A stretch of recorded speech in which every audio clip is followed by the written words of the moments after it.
How's everyone feeling today? So when I ask you a question, if it feels right to you, I want you to say super. How's everyone feeling today?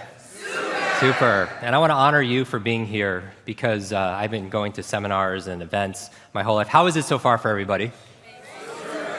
Yeah, it was a test, right? A lot of people think it's your retention when people forget something. Let's do this for example. Take a right hand, shake it out. How many people here want to learn faster? How many people want to remember more? Yeah? Watch this. Make a fist. Now put it to your chin. Where's your chin, everybody? So the number one rule, the art of memory, the art of learning is the art of attention. The art of learning is the art of attention. And really, that's where observation, that's where presence comes in. And so I'm going to be sharing with you some of my favorite strategies and states to be able to learn any subject or skill faster. How many people like that idea? Now, in order to be able to do this, let me first start by acknowledging you for being here because I believe there's a success formula, and it takes two parts. It takes first showing up. 50% of success is just showing up. And I appreciate your ability to show up here today because most people aren't here. True or true? Right? I'll also ask questions that we know the answers to. True or true, right?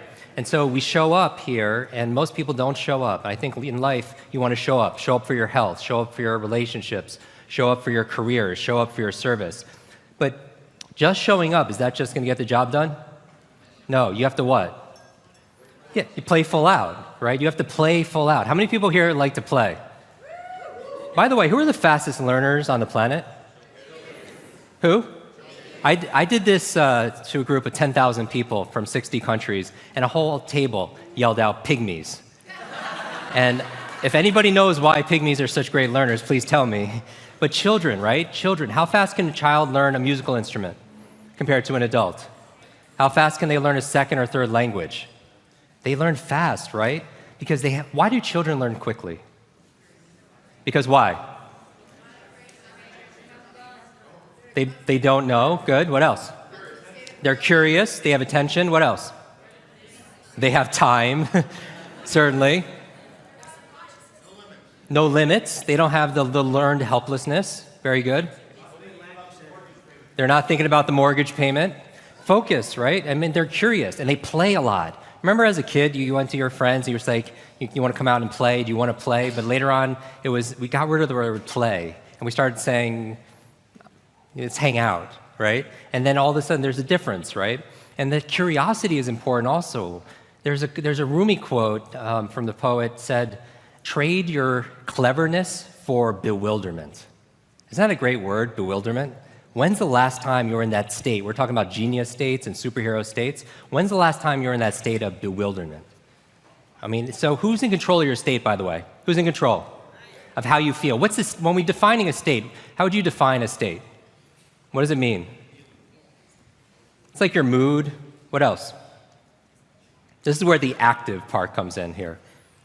It's your emotions, like a snapshot of your mind and your body, how you feel. Here's the key. Do this. Information.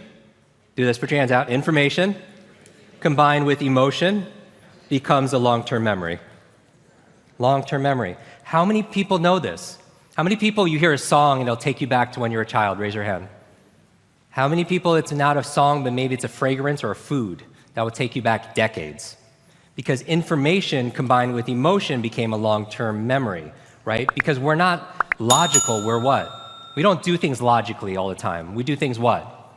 Emotionally, right? Because we're not logical, we're biological. We're not logical, we're biological. And so what I want to talk about is how to unlock what we call your super brain. I'm going to talk about the states, these emotional states where the best of you shows up automatically, where you don't have those limits. Now, in my breakout, I'm going to talk about the strategies, how to read faster, how to remember names, step by step, how to learn another language. Those are the strategies. But you always start with state. Everyone wants to write this down. All learning is state dependent.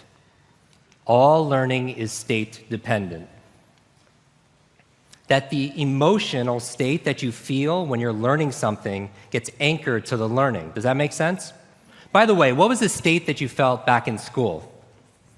Primarily, how did you mostly feel in class? Bored, and the other half of the class is like confused, right?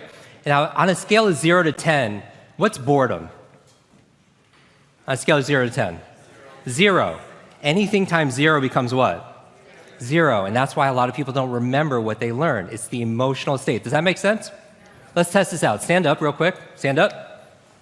I have no slides for you. I'm going to take you through exercises. How many people like experiential learning? So it gets in your body, right? So what we're going to do here is we're going to play some games. We already said that children are the fastest learners, right? Children are the fastest learners. How many people here feel like you want to learn more in less time? Raise your hand. Raise your hand if you have books on your shelf you haven't read. More than one. And it becomes, like Lisa Nichols talked about, it becomes shelf-help, not self-help, right? How many people here get more than 10 emails a day? How many people came here today like to have a better memory? How many people forgot why you came here today? Have you ever done that? Walk into a room of your own home and just forgot why you're there? Anyone feel like senior moments are coming a little bit early? Like you're in the shower and you can't remember if you shampooed your hair. And you end up doing it twice, right? Or you misplace things. How many people here know somebody, maybe personally, who misplaces things all the time? The remote control, the Apple remote, their phone. Have you ever found yourself calling your own phone, hoping you kept it on? Or maybe you lose something like your car keys, or not something larger like your car. You ever see the people out in the malls and they're using their car alarm trying to figure out where they parked their car? And what about names? How many people here, honestly, you have trouble remembering people's names? How many people have forgot the name of somebody in this room? Right? And so let's start with my name. Hopefully you remember it. My name is Jim Quick with Quick Learning, and I help people to learn quickly. The question I always get is about my last name. My last name really is Quick. I didn't change it to do what I do. With a name like Quick, you could say my life and my destiny was pretty much planned out. I had to be a runner back in school, which is a lot of pressure when it says Quick right on your shirt. I have to be very careful when I'm driving because the worst name to have on your driver's license when you get pulled over for speeding is the name Quick, right? Because you're not going to talk your way out of that speeding ticket. And I get to do my mission, my dharma, which is helping people to learn faster. I think if there's any skill to be able to master in the 21st century, something that's going to give you a real tangible advantage, it's your ability to learn quickly. And only because it's a sign of the times, because digital overload, digital distraction, so many things vying for our attention. How do you get things done? But when I talk about speed, I don't talk about I'm not talking about frantic speed. You could actually learn faster and actually have an ease, a confidence, a peace of mind. How many people would like to have that?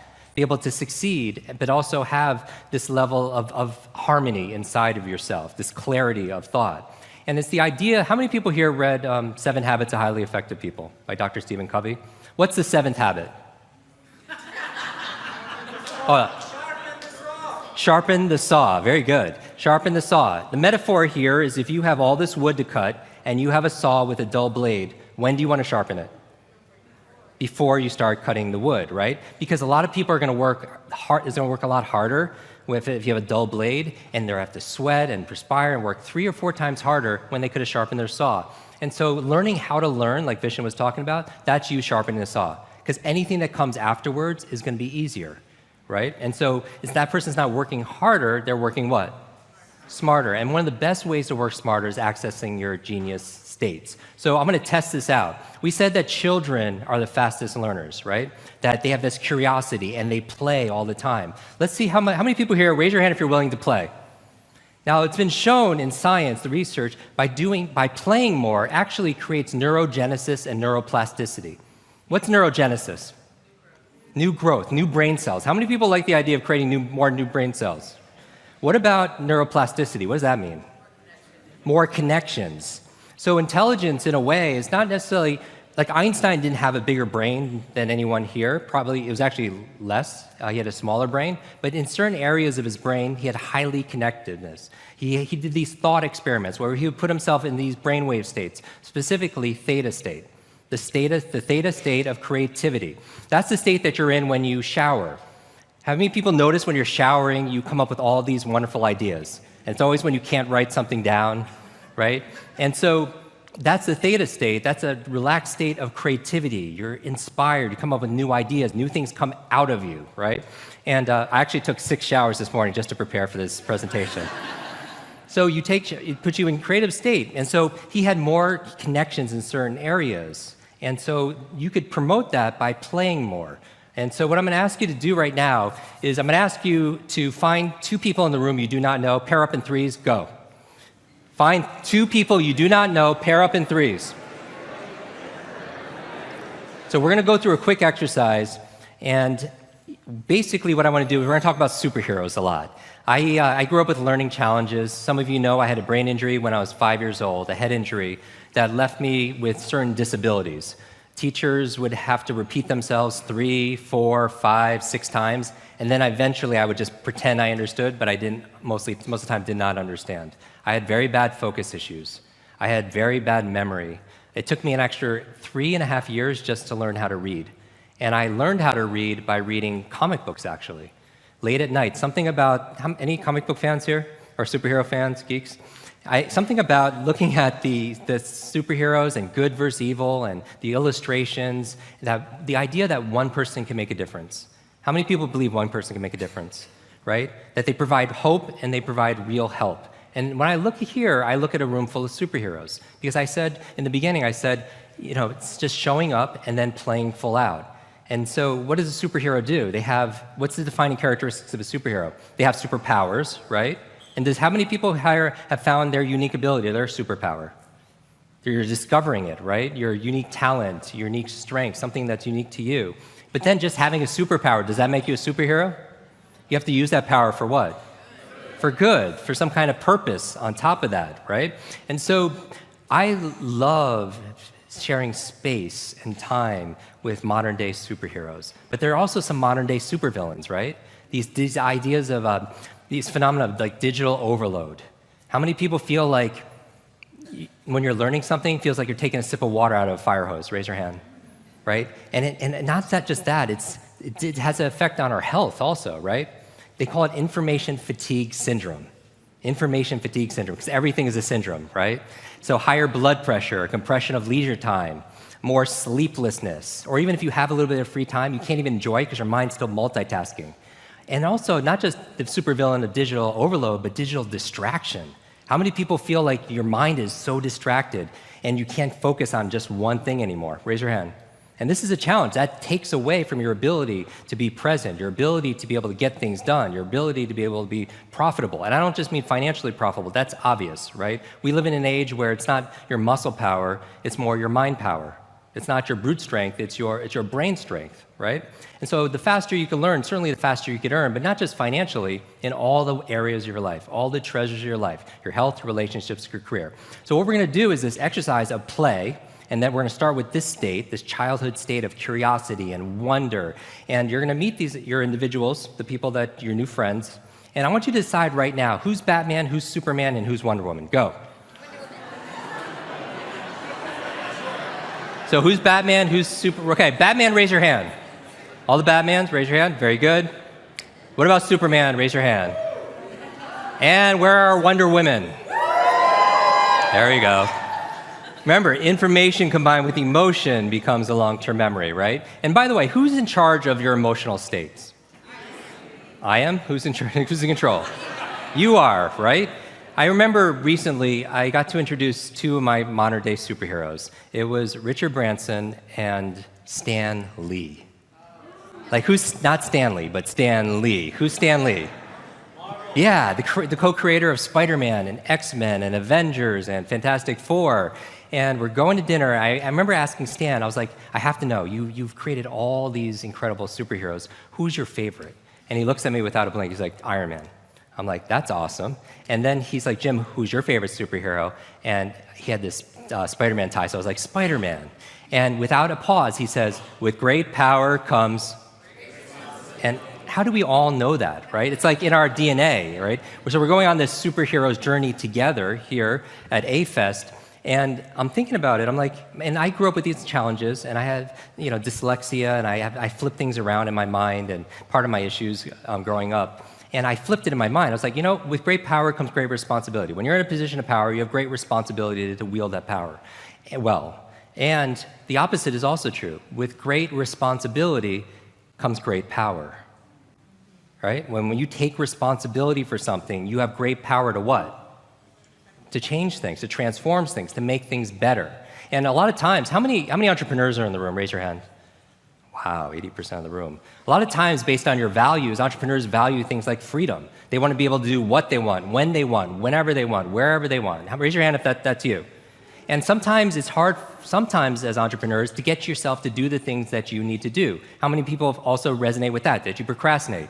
Like, why would you put things, why would you delay things that are important that will help you to reach your goals? And you wonder why that is. I would introduce to you, going back to state and strategy, that those two components is probably 80% of it. Because most people who procrastinate they're in a state of procrastination. That's the feeling, right? Or they have a poor strategy for executing things, getting things done.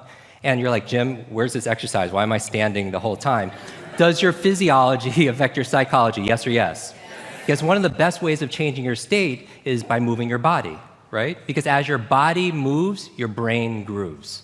As your body moves, your brain grooves. You create more neurogenesis, neuroplasticity. Actually, you know what supports it? Novelty. What helps you make more of these connections is novelty and nutrition, just like your body, right? You want to build a physical muscle, you give it what? You work it out, you give it exercise, you give it stimulus, novelty, and then you feed that muscle with nutrition. Same thing with your mental muscles. And so what I want to introduce to you is ways of getting into these states and then strategies in the breakout that help you to specifically build these mental muscles. So you have more mental strength. Just like physically, you want to be stronger, you want to be faster, you want to be more agile. You could be that mentally also. Stronger, more agile, more focused also. So what we're going to do here is talking about states. What are the highest level states? Peace. Very good. What else? Love. What else? Gratitude. What else? Joy, compassion. So what I want to do, let's pick one of them. Remember we said that when it comes to learning things and getting it into your nervous system, information is not enough because we all know what to do. Common sense, right? We all know, for the most part, how many people know what they should do to make things better, but there's indiscrepancy, but like in terms of not getting things done, right? And so what I'd like to offer you is common sense is not often common practice. Right? So how do we get aligned with this? So let's talk about joy and introducing more joy in the room and throughout the entire event. How do you spread joy? If you wanted to spread joy right now in this room, what would your strategy be? What's one thing you could do? Be joyful. What else?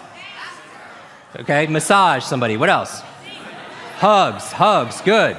Kisses, right? High fives, right? Good. So what I want you to do now is I want Wonder Woman to be in charge, okay? Wonder Woman, raise your hand, Wonder Woman.